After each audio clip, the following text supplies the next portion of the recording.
Welcome back, webheads. What the heck is up?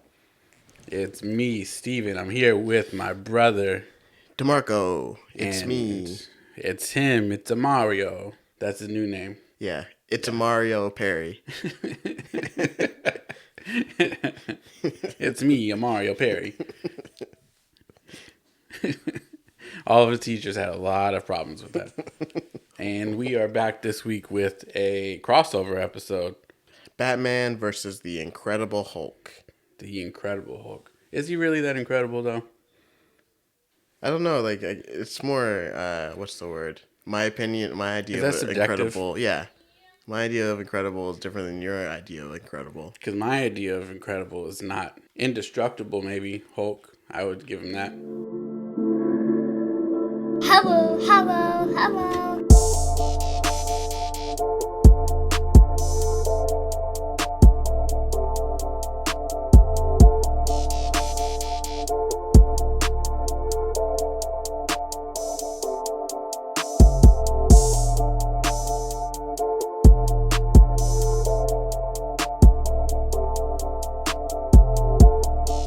Alright, what the hell have you been up to?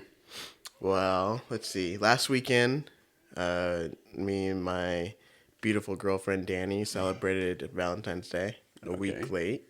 Alright. She was in Arizona, so we ended up getting a hotel, and we saw Uncharted with everyone's favorite Tom Holland Everybody's heartthrob. and Mark Wahlberg. All of our parents' heartthrob. It wasn't a bad movie. It's long. If you definitely have an opinion about the games and like you love the games, you may find it a little jarring to see Tom Holland playing Nathan Drake. I've only played one of the games, but it was still kind of weird to be like, that guy's supposed to be Nathan Drake. I don't know. It was just weird. So, well, obviously Danny went to go see it with you. Yeah. But do you think that you need to play the games at all? Oh no, definitely not. Okay. They did definitely make it friendly for everybody. If you know the games, I'm pretty sure you would be able to pick stuff out and like, oh, this is from that game or. But yeah, it was still a good time. Tom Holland, fun to watch on screen. Mark Wahlberg was doing his Mark Wahlberg thing. But yeah, it was like it's definitely a fun adventure film, and yeah, I would say if you're going to see, if you don't want to see it now, definitely see it when it comes out like on a streaming service or something. It's a good time. Yeah, I'll probably wait. I went to a concert on Wednesday, May Day Parade. I don't know any of their music. What kind of music is it?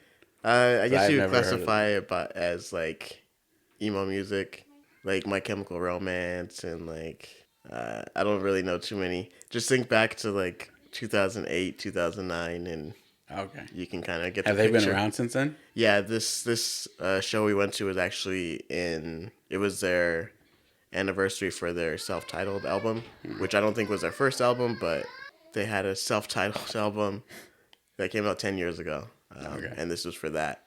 It was so weird just because, I don't know any of their music, but Danny loves them. It's like their favorite band. How was the crowd? The crowd was Yeah. the crowd was loving it. Like, sometimes if I don't know, well, I didn't know the music, so I was like, maybe there's another guy here or another girl who's here for their significant other, right? Yeah. And I thought I saw a couple, but I didn't want to look too hard because then I'm just like, they're behind me. Yeah. Dead eye. I'm just scoping people out at that point. And so the concert starts. Danny's like, she's moving, but she's not like how she would be if she was with somebody who knew the music. I was like, don't let me stop you. Like, enjoy your music, But like the stage was maybe, it's kind of hard to tell because we're in a room, but we were maybe like 15 feet from the stage. So I can clearly see the band and everything, and we were on the corner. And so the guitarist was on the corner. And I swear I felt like they were just staring at me. Like, you don't know the music. You don't know any of this. The guitarist is just staring you down like, what did you come here for? He just like playing guitar, but like he doesn't have like a rock face, or like he's just like smooth criminal, like playing guitar. I'm like, this dude's looking into my soul. He knows I don't know this music. And each time they came to the corner, I would just look down or look away because I was like, I don't want them to know that I had done that. Just bobbing your head. Like, That's really all I did. Everyone else was like dancing and like knowing all the words and singing along, and I was just like, all right. is it like mosh pit type music? Not that Don't heavy. mind the fire truck behind us. It's not that heavy. There was like a pit and there was like people like crowd surfing and stuff in the middle, but like towards the sides it was pretty chill. But yeah, Danny told me it could get pretty intense in the pit. Was it standing room? Yeah. That's not bad. I haven't done anything like that. I went to Farrell had family in town again last week, so we went to hang out with them for a couple days. And then this weekend, Farrell is on her last day of school. And she's going to get her master's, or she'll be done. Nice. Sorry, we're recording in the middle of a street. And this fire truck does not want to just go down a different route. It just sits here. But the only other thing I did was I watched Free Guy. Because they just put it on Disney Plus the other day. Mm-hmm. It's pretty good. Yeah. I liked it. Yeah, so I watched Free Guy. It went in a way, I didn't read anything about it before. And I stayed away from Eddie's. It's not like it's some big Spoiler movie. Yeah. But I just didn't. I wasn't gonna go see it in theaters when it came out, so I was like, I'll just wait. So I didn't. I literally knew nothing about it when it came out. Yeah. And it was good. I didn't expect a lot of it. Yeah. It was. I guess it was kind of Ready Player One. A little bit. With like the ending, but it was good. I liked it. I liked what I liked about it too is that some movies kind of end where it's like, okay, I really want to see what's gonna happen next with this, so I hope they give us another one. Yeah. And then there's other movies where it's like, okay, they kind of left it open. Like, are we gonna get another sequel? I don't know if I want another sequel, but this one just felt like it. Where it ended, it was like perfect. I don't need to know what else is going on. You basically showed us.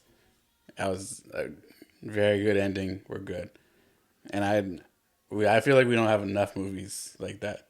When I seen it, there was I won't say too much because then it's kind of not really a spoiler, but when I'll just say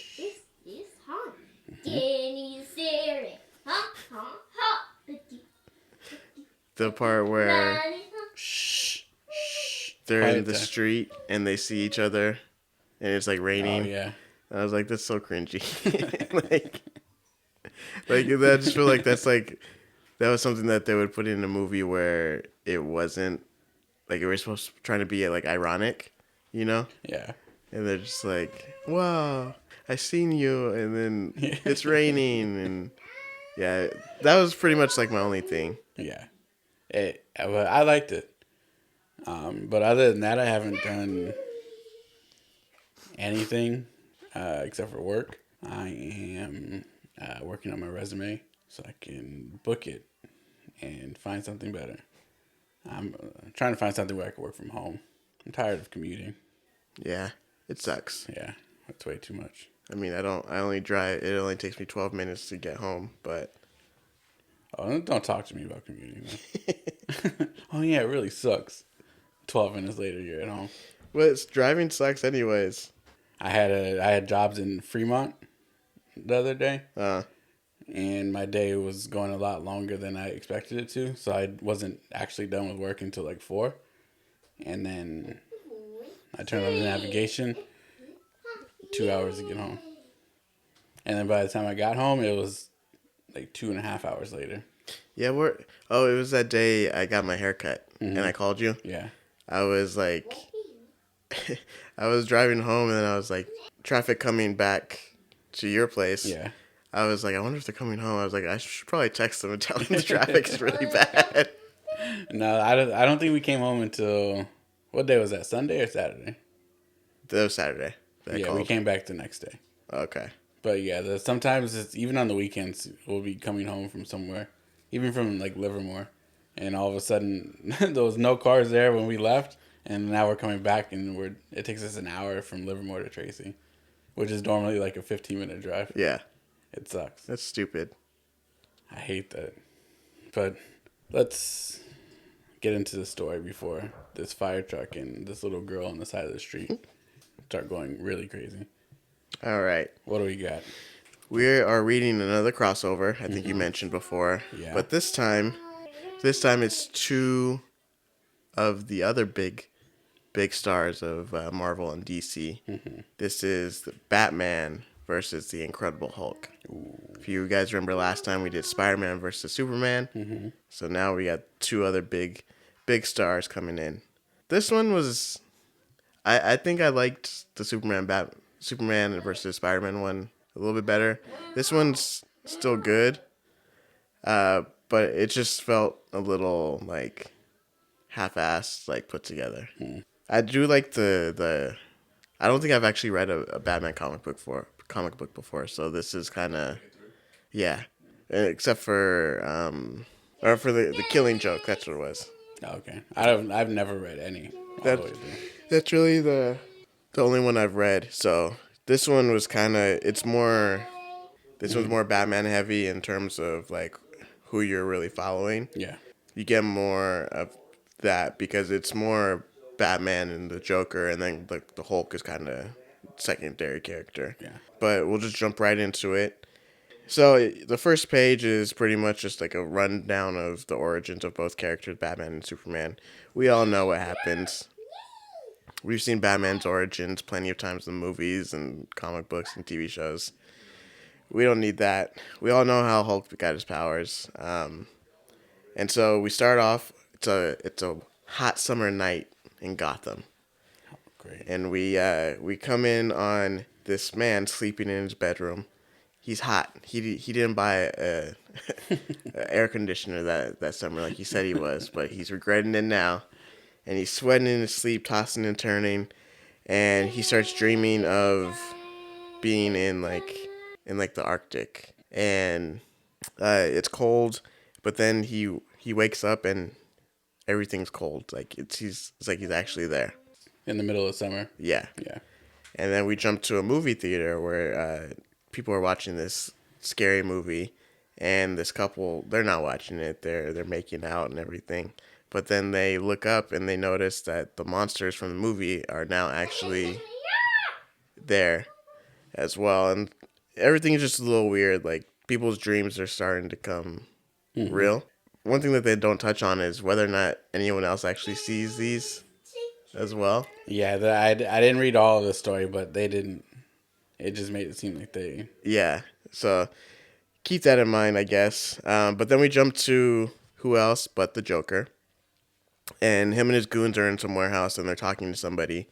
And Joker is basically saying, "Yeah, we know what you're looking for. I can get it for you, as long as you keep up with your part of the deal." And so the mysterious voice who we don't see basically tells him, "Yeah, do what I asked you to, and you'll get your part." We then go out and we see Joker and his goons walking out, and one of his goons asks, like, "Why do you seem so afraid of this dude? Like, is that, like, what's going on?" And Joker, being Joker, takes the long way around in an explanation and then kills the guy just out of spite and just to prove that he can. He poisoned him quickly. Yeah. And then just, like, he falls into the water. No, he kicks him into the Oh, water. yeah, The guy tumbles over and dies. And then Joker just punts him into the pier. And so we start our story, or kind of, that was more like epilogue. But we start the main story. Chapter 1, we're in a lab of Wayne Enterprises. So there's some science division.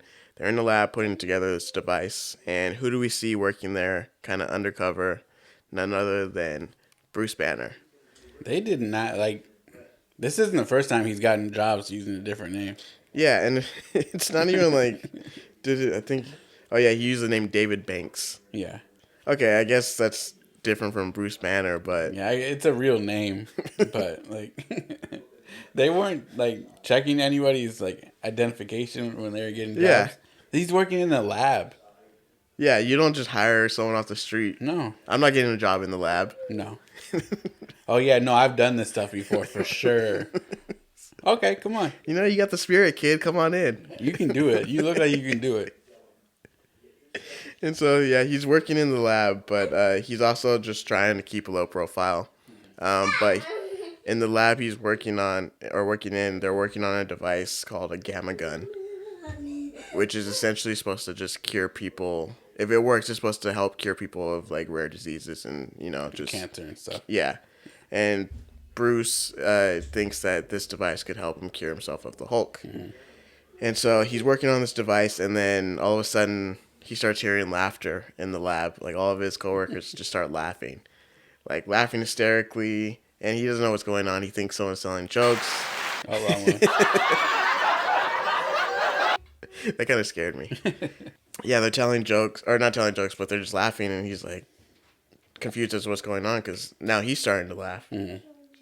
But he knows it's not something funny. Something's going on. So he rushes to an area with like some containment suits, and he tries to rush to put one on, and he gets it on in time to where the gas doesn't take full effect. But as he's doing that, who else but to show up but the Joker and his goons, and they're after the gamma gun as well. So they had piped the room full of laughing gas, or Joker's gas, I would say, and essentially to knock everybody out so they can just stroll in and take the device. Mm-hmm. Bruce sees this, and his first idea is not to bring out the Hulk, but to just pull the fire alarm to, scare them off. Yeah. He almost does it, but Joker tells his goons to stop him before he does it, and he says, what does he say? He says something like, of the effect of make him disappear or make him not here or something. And I was like, that doesn't really work in this situation. But anyways, so the goons catch Bruce before he can pull the alarm, or as he pulls the alarm, but in all the frustration and anger and violence, Hulk comes out. Mm-hmm.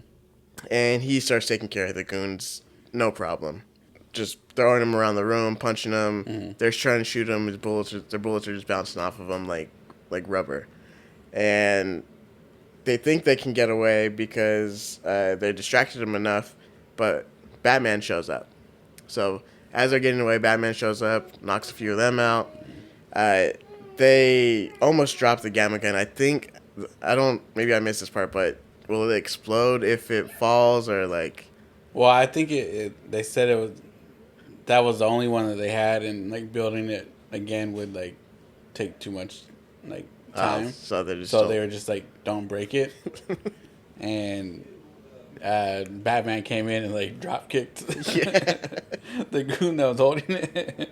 Yeah, so Batman drop kicks him, and luckily the Hulk catches it, and he doesn't know what it is, but if anything's in the Hulk's hands, it's probably not a good place for it to be. And so Joker knows this because if it breaks, Joker doesn't get what he wants, and if it breaks, Bruce/Batman doesn't get what. I guess he doesn't really want anything. He just wants to make sure that nothing happens to the device. And so Batman has this idea where he knows, and that's another thing, he knows of the Hulk in this, mm-hmm. and he knows that the Hulk gets angry, so his idea is I need to talk calmly to him to calm him down to get the device from him. That's real quick. That's like the only thing with these crossovers that I wish they would kind of explain is that like they're fully aware of these other superheroes each time. Yeah. Even in the one that we're gonna do later on is like the Superman versus Spider-Man one, the part 2. Everybody's fully aware of all the villains, the superheroes, and like they all live in the same world here, but nobody's explaining it. So yeah, Batman's trying to talk to the Hulk, mm-hmm. but Joker catches on too, and he's like, "Well, if you're gonna do it, I gotta do it before you." So he lays down this whole spiel with the Hulk, and it's like, "Hey, we're buds. Like if anyone's your enemy, it's this guy. Like me and you, we're one and the same." He said we both have green hair. Yeah. And Hulk is just like, well, I guess you're right. And so him and Batman start at fighting. Hulk throws the device away. Luckily, Joker catches it, which allows him to escape. Batman has to deal with Hulk, and they're going toe to toe. But Batman knows he has no chance of actually, winning. Yeah. He tries to hit some like pressure points, and it really does nothing other than just to kind of annoy Hulk and kind of distract him, a little bit. The fight goes on for a few pages, and finally Hulk grabs Batman and is about to like break his back, squeeze him to death, and Batman finally just like judo chops him in his ears or something, and Hulk he's stunned, but it's not anything that's actually going to knock him out, and so as a last resort, Batman throws out some like sleeping gas, and hoping that it'll calm Hulk down, but Hulk realizes that he can hold his breath for a really long time and just kind of he just sits. He looks like a little kid just holding his breath, and Batman's like, by the time he has to take a breath, this gas will dissipate, so he kicks him in the stomach, which causes Hulk to just have to take a breath. Takes in a big whiff of the sleeping gas. Imagine if you could do that to little kids when they're doing it.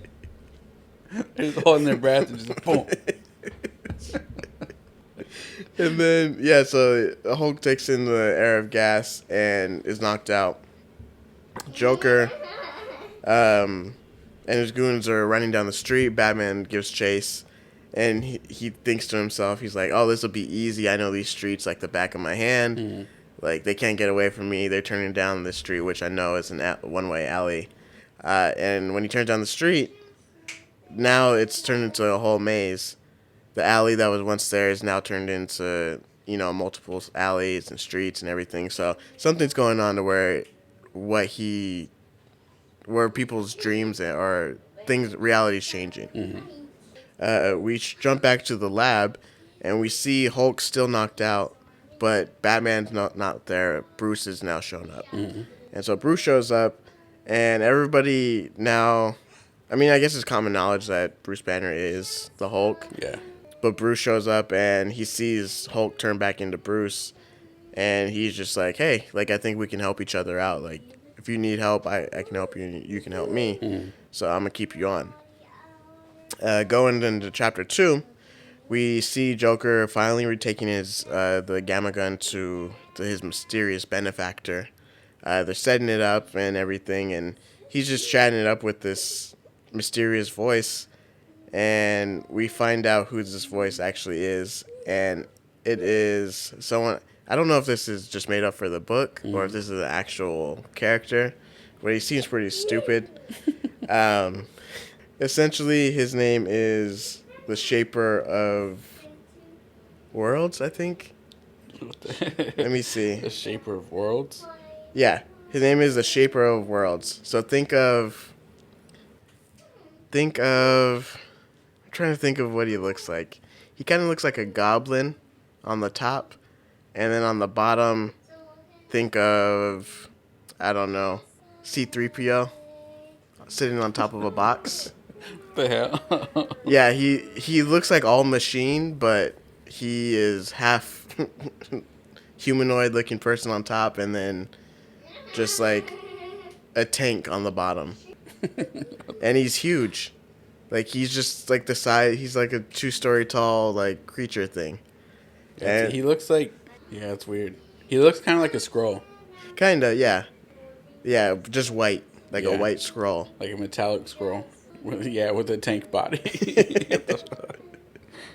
And we find out that he is some sort of alien machine from a different planet, and essentially what his thing was that he was going to planets and eating people's dreams or surviving off of their dreams.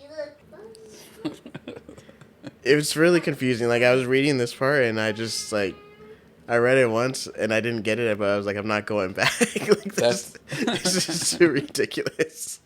That's such a weird power. Like, go ahead, take my dreams. I don't give a shit. And so, like, that's why. So he needs the gamma gun because that gamma energy is feeding his need for that type of energy. Like, it's giving him the same nutrition, quote unquote, as like the dreams would give. But what he was normally getting off of these other planets, he's not getting now. So it's slowly causing him to go insane and to lose like his grasp on reality. So the gamma gun is supposed to help him get back to not being insane or how he is now. So it's giving him that energy from the dreams that he's not being able Yeah. to eat. Right? So Okay. Continue, please. so he was flying around space in like his spaceship that just looks like a ball, but he's a giant tank robot man or whatever. And Joker's just like he's shooting him with the gamma gun and he thinks it's working, but eventually gets to a point where what he thought was working is just causing him to feel even worse and lose his mind even more. So something's happening to where that energy isn't enough to sustain his hunger for whatever dream energy Gamma gives off. I can tell we're not gonna be blowing up any houses at the end of this. And so something that I did like though is like Joker seems kind of. It's funny like reading the dialogue because he does like a lot of like pauses in between his. He'll start a sentence and then pause, and like he's thinking of what he wants to say, and then he'll kind of just say something. And I kind of like how they just put that in dialogue or in like a voice bubble. But essentially, Joker is doing this because he feels like he's already the craziest person around, and that's his thing. He can't have this guy being as crazy as him. So that's why he's trying to help him become not insane. That is kind of crazy though.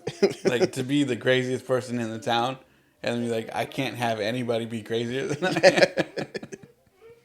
am. I gotta help this person become sane. And there's this shot of I'll just kind of read it. Yeah, so Joker says that he doesn't want him to be as insane as him. And then all of a sudden the Shaper World is like, no! And Joker turns around and he's doing like this like weird face. Like they drew his face like, And he turns around and he's like, say what? And he says, the gamma gun, Joker, turn it off. It failed miserably. I'm still losing my dream absorbing power, still losing my mind.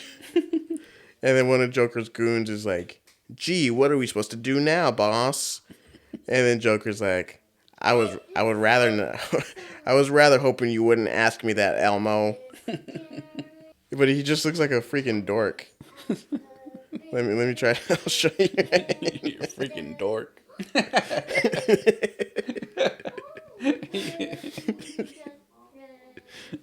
He's like, oh boy.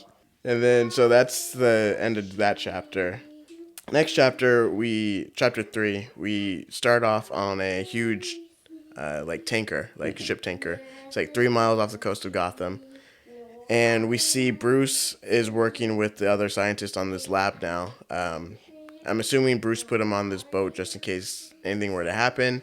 They wouldn't destroy the lab if, like, the Hulk were to come out. They would just be on this tanker and, I guess, sink to the bottom of the bay. Yeah, you guys just die out here on your own, please. And so they're working on it, and one of the scientists drops, like, one of the components of the new machine that they're building.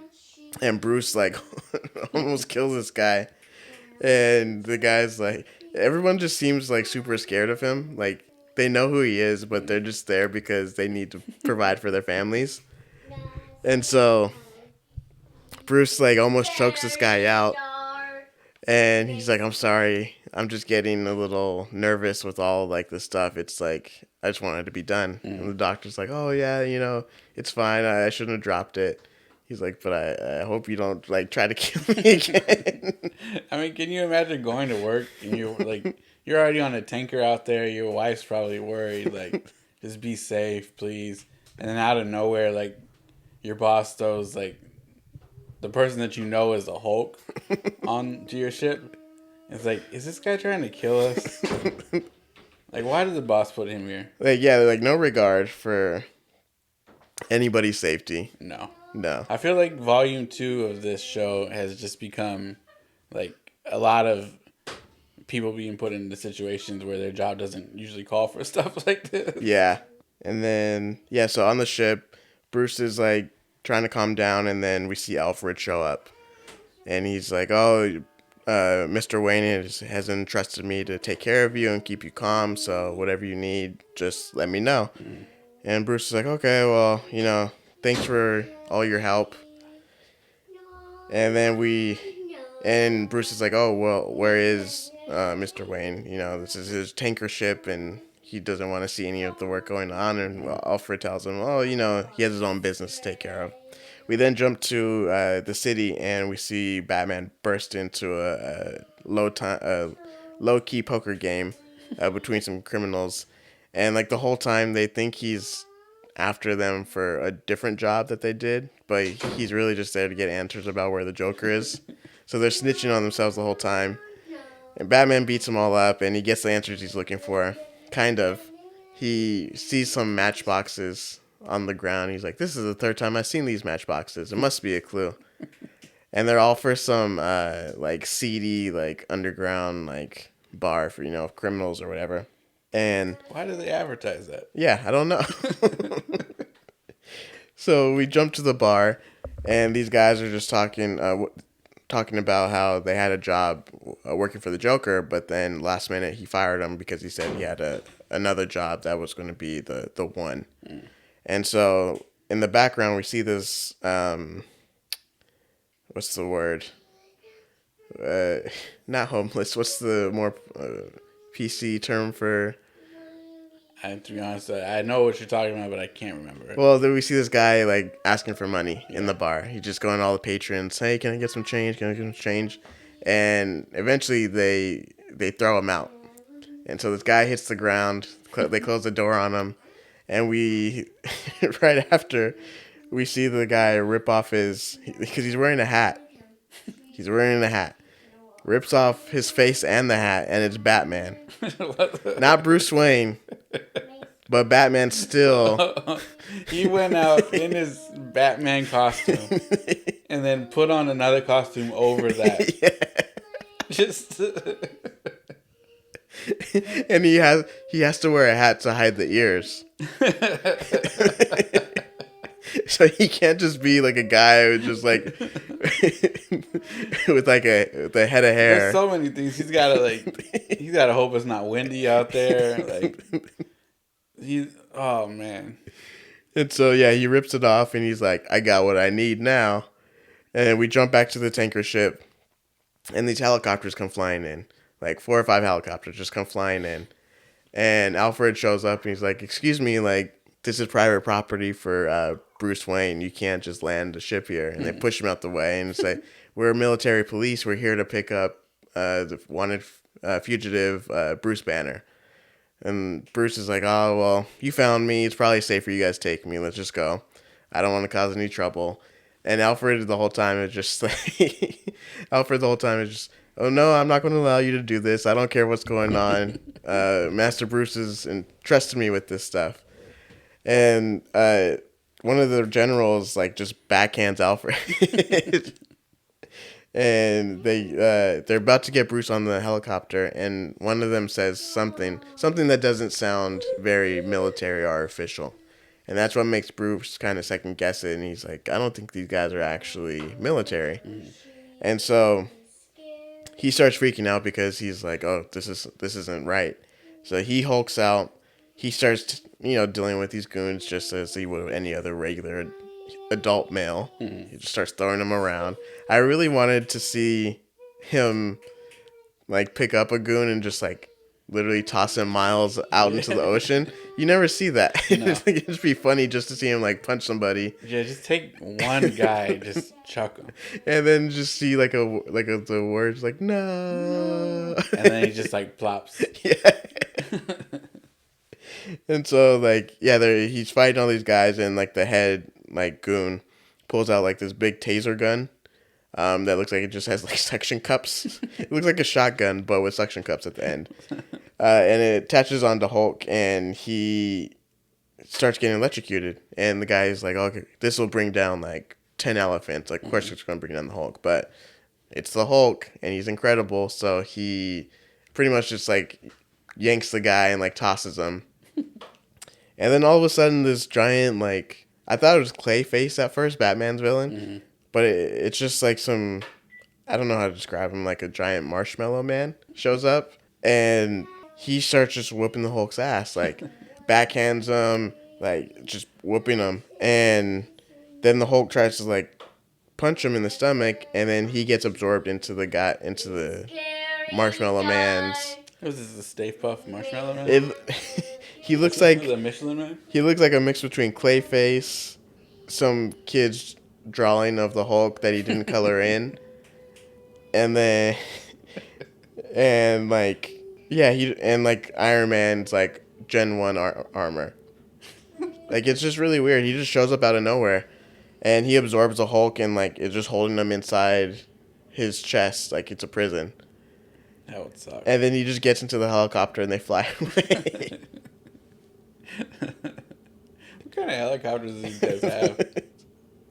And so they fly away, and a little bit longer, or a little bit later, Commissioner Gordon shows up to figure out exactly what happened. And Batman shows up to tell him, like, I think Joker is planning something big, and I think he may need the Hulk for it, so that's why I think they're involved. And Gordon's like, all right, well, let's reach out to the government. So he calls who else but Thunderbolt Ross. And he's like, hey, we have a problem. And Ross is like, no, you have a problem. I didn't see any military over there, so this seems like a you issue. Deal with it. Breakfast. You have a problem. And Doc Samson is sitting there behind him, and he's like, well, hey, if you tell them if they need help, I'll be over there. And Ross is just like, shut up.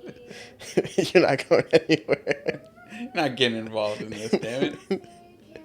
And then chapter 4, we're on chapter 4 now, and the giant Stay Puft Marshmallow Man shows up at the warehouse where the Shaper of Worlds and Joker is. And what they do is they plan on using, well, they don't know it yet, but they know that Hulk has gamma radiation, so they assume that he'll help out with feeding the Shaper of Worlds hunger for this radiation. Mm-hmm. And so they let Hulk free, and he charges directly at the Shaper of Worlds. And at this point, he's lost it. He's insane, and Hulk is angry. But as they get closer and closer to each other, the Shaper of Worlds becomes less insane, and Hulk becomes less angry.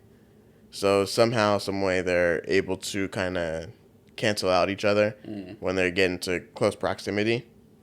But Hulk is like, nah, I'm not playing this game right now. And so he just leaps out of there. It's just gone. And so now he's just running amok in Gotham. The Shaper of Worlds is like, okay. He's like, okay, I need that guy. Like, I don't know what he is or what he does, but this is what I need. And so Joker is sent after him to go find him. Bruce himself, actually in one of these panels, the artwork looks like kind of legit, like good. Mm-hmm. And it's like a face. It's the Shaper of World's face, and like there's just the shadowing and the penciling that they did was like really good. Yeah, it's weird because when I like I said, I didn't read all of it, but the parts that I read, like the Batman looks really good. Yeah, like I would at least want to look into whoever that artist was to see what else he had done. Yeah, but it seems like the Batman was really good, and then like a couple panels later, like the artwork looked like shit. Yeah, and then like it would just go back to being good. So like I don't know if they were like splitting the work between a couple artists or pencilers, but yeah. And so yeah, the Hulk busts out of there. Shaper Worlds is telling Joker like, go find him for me. And Joker, knowing that he needs to do this in order to get what he wants, is like, sure, I'll go. Me, the skinny, pale white guy, is going to go find the green scary guy. And so we see Batman flying over Gotham, and he sees the bat signal come on. And so he thinks it's Gordon calling to, get his help with something. And he shows up, and it's the Joker. And Joker's like, hey, we need to team up because I need to find the Hulk, and you need to find the Hulk. So let's just let's just team up and be buds. And Batman's like, ew, gross, no. Yeah, you're nasty. I'm not teaming up with you. And so he's like, fine, we'll do it, but I don't like it. And so Batman is like, just find me when you can. And so Batman just swings off, and he sees Hulk basically just beating up a bunch of like street thugs who tried to rob him. And he's trying to calm him down and talk to him again. And it's kind of working, but Joker is kind of like the one that calms him down the most. And they have like this short little back and forth until Hulk jumps away. Batman throws a grappling hook around his ankle while Hulk is midair, and he just gets taken with him. That's not a good idea. And so Hulk is going straight up, Batman's going with them. And the momentum of coming down, like now you're at this arch, you're coming straight down on your face. Yeah. Hulk hits I think that he lands on a parking garage, and he goes through the first floor. And Bruce is just thinking all right, it was easy going up, but how do I come down? Yeah, you gotta have an exit point here. He basically is going in straight head first, and somehow, I don't know how this works, but he just flips himself to land on his feet, and he's fine. And Hulk sees him, and Batman tries to do the same thing, the sleeping gas and pressure points. None of that works this time. Hulk knows his trick, so he's just and so they have another short fight. Batman almost gets killed when Hulk throws a car at him, and he jumps through the window as it's flying towards him. Yeah, they get into the brawl ends. The parking garage comes collapsing down. Joker shows up, and he basically helps Batman get out of the rubble and everything. He knew he survived. And we see Hulk just walking down the street, and this blind old man kind of bumps into them, and they have a heart-to-heart. And the old man is like, you keep saying you just want to be left alone, and you have no friends or anything.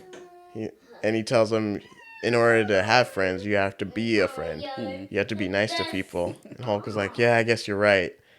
And that's when Joker shows up, and he's like, hey, bud, come with me. I'll help you out. And then the old man rips off his mask and hat and is Batman.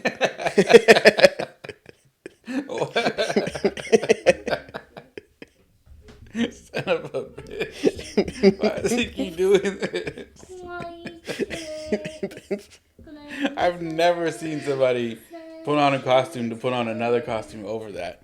I think in the beginning of the issue, when they were doing their rundown, they were when they were talking about the origins of Batman, they're he's a master of disguise. I've never heard of it. I was I've never seen this man ever disguise himself as someone else. I was that's a power you just gave him just to make it. For this story. They wrote the story, and they were he's been in a lot of costumes. So go back to the epilogue and just put that he's a master of disguise. Batman allows Joker to take Hulk to the warehouse, and then Batman rips off his disguise, and he sees Joker taking Hulk to the warehouse, but there's all these energy beams coming off of that center point of the warehouse, and it's getting to the point where Joker can't even take all the energy that's coming at it. It just hurts him. And so Batman shows up, and he's like, I knew you were gonna take him here, but that's what I wanted you to do anyway. So Batman shows up, and he tells Joker all right, we're all going to go to the warehouse, and we're all going to finish this. And Joker's like, no, you two can go. I don't want to go there. I don't think so. I can barely make it in, past this point. And so Batman and Hulk are walking there, and then all of a sudden, the leader, Abomination, Rhino, Scarecrow, Two-Face, and Killer Moth Batman's villain, Killer Moth, show up. And they just start fighting. And they're like, how did all these people just show up? Yeah. But it's all like dream versions of everybody. And so they just start whooping ass. I don't get how the dream versions work, but they just start falling apart when they hit each other. Like if Rhino ran into, I think, Killer Moth, and then they just fell apart into like pieces, and then they just start using the other villains to hit the other villains to break them up.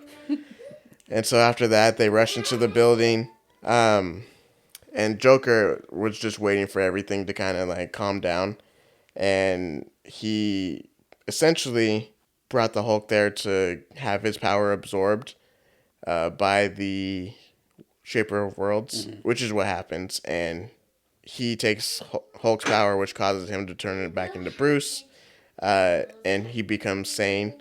But now that he's sane, Joker gets what he wants now, which is essentially to become omnipotent and become Shaper of reality.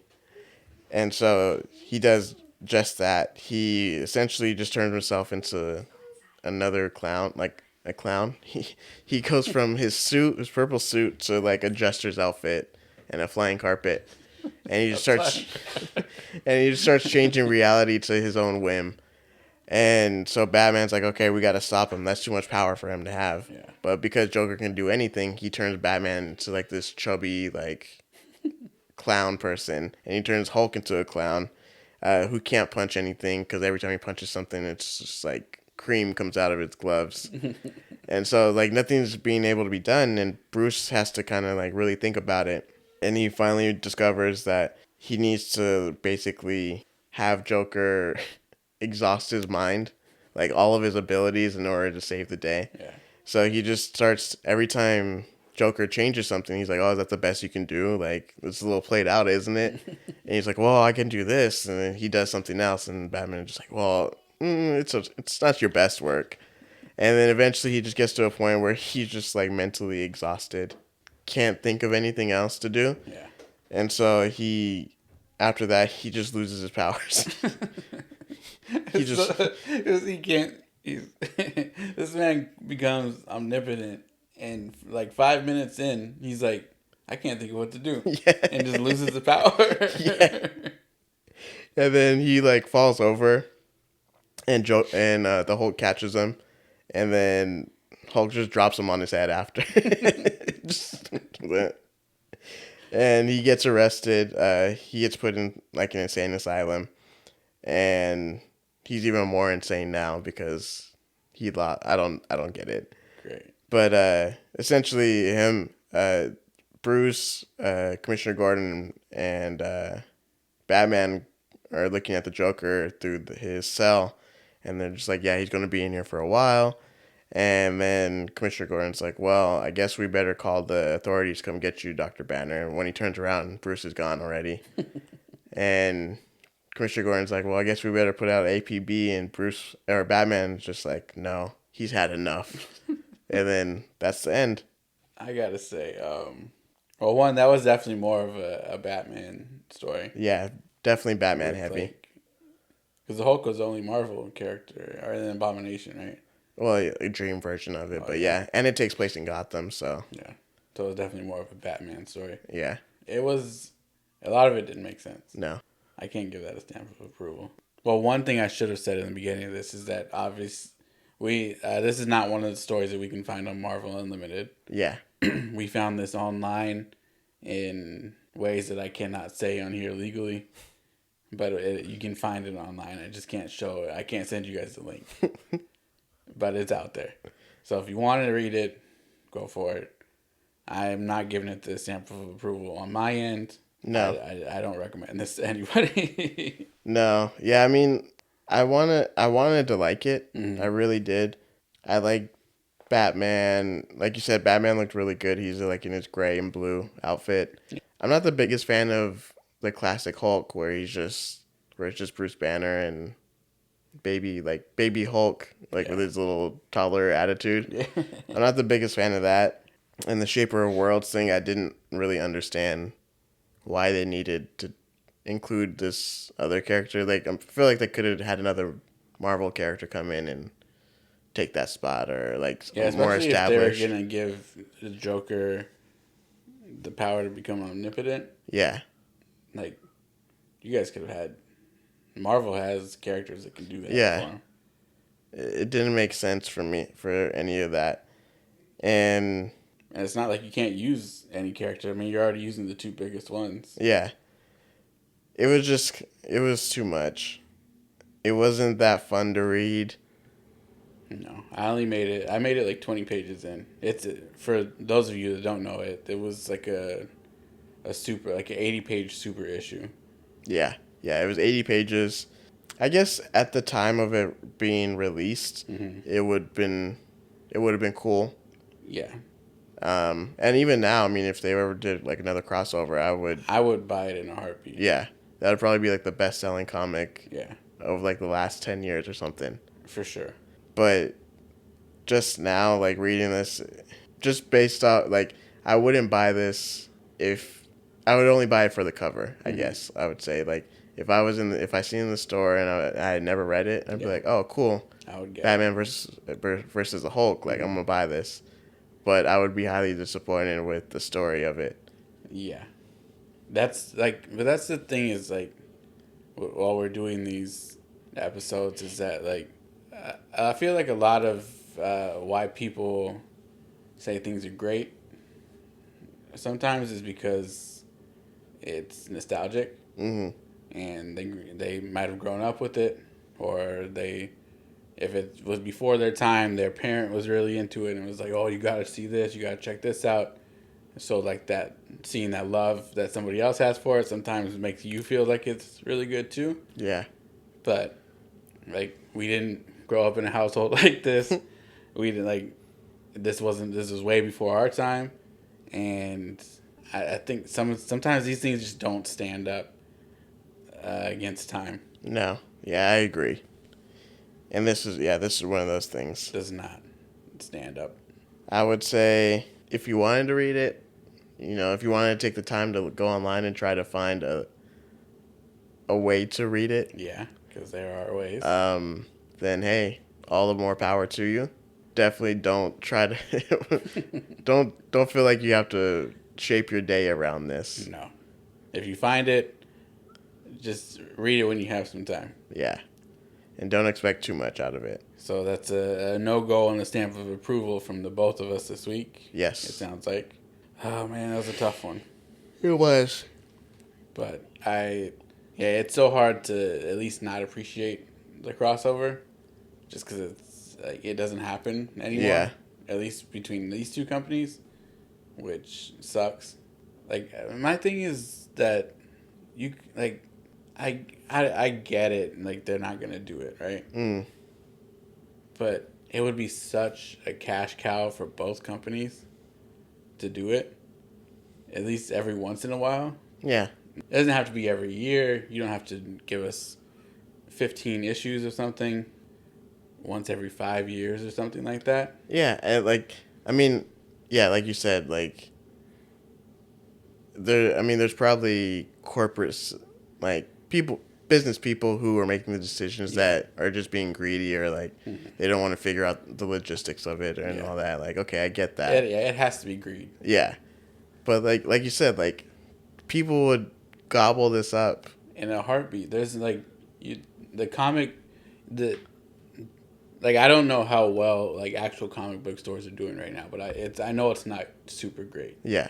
Physical copies of a crossover between DC and Marvel today would still sell out. Yeah. I guarantee you each comic book store would have a line of people the day it comes out to buy them. You would have news. I feel like it would be on the news, or at least online, or trending or something. Like the fact that these two companies who haven't done a crossover in what, like 20 some years, And like I think like 15 or 20 years, yeah. like you haven't done a crossover in that long, and now you're gonna do one, especially now with the way Marvel movies are, and like DC stuff is doing okay, but like you're gonna get all those people who are curious now to be like, oh dang, like I like this movie, or I like these characters in this from this movie, and I like this. Like, now they're gonna cross over. Like, I would never thought you would. Oh my god, just do it. It would. I would. I would kill for that. That would do so well. And like obviously don't just bullshit us and put them together and just give us like a half-ass story. Yeah, But like, there's so many writers right now that would kill this. There's so many artists that would knock this out of the park. The only reason I see it not happening is because of greed. yeah, Is that either one or both companies wants a bigger cut of a pie than they're willing to give up. if Warner Brothers didn't own, well, I should say AT&T, because AT&T owns Warner Brothers, but if AT&T didn't own DC and Disney didn't own Marvel, we would probably get it. Probably. But because they who gets what cut and how many characters can you use and this and that, like, that could have been the same issue back then too when they did the crossovers, but at least we got them still, you know. Listen, Bob Chapek, I'm telling you right now, if there's one more acquisition that you need to make, just buy Warner Brothers from AT&T, please. Just get it over with. That'd be crazy. That would be nuts. I don't think I like that though. That'd be too much.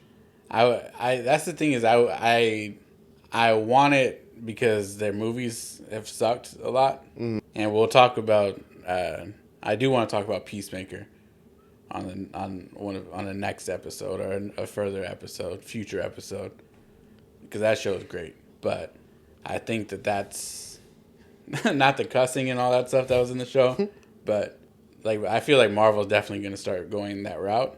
This character is only dealing on like street level stuff, and they're very clearly in the same world as the rest of these characters, but what they're doing isn't really affecting like the bigger picture, which is where I think Marvel's headed.